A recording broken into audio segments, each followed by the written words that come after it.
My name is Chris Marinello. I'm an attorney and the founder of Watch Recovery International. In this video, we're going to explain the steps you need to take after your watch has been stolen.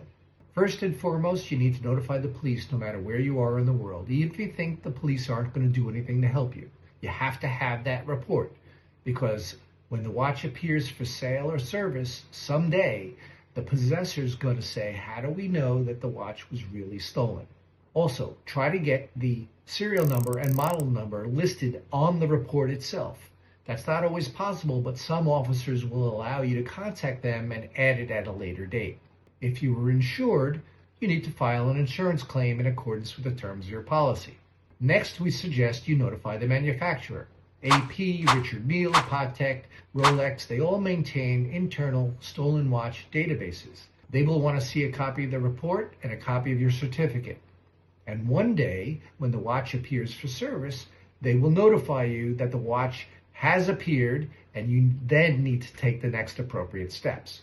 They will not necessarily return the watch to you.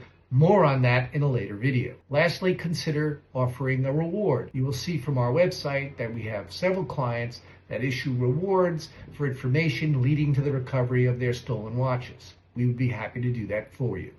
If you want to see more, have a look at our website, www.watchrecovery.com. Thanks.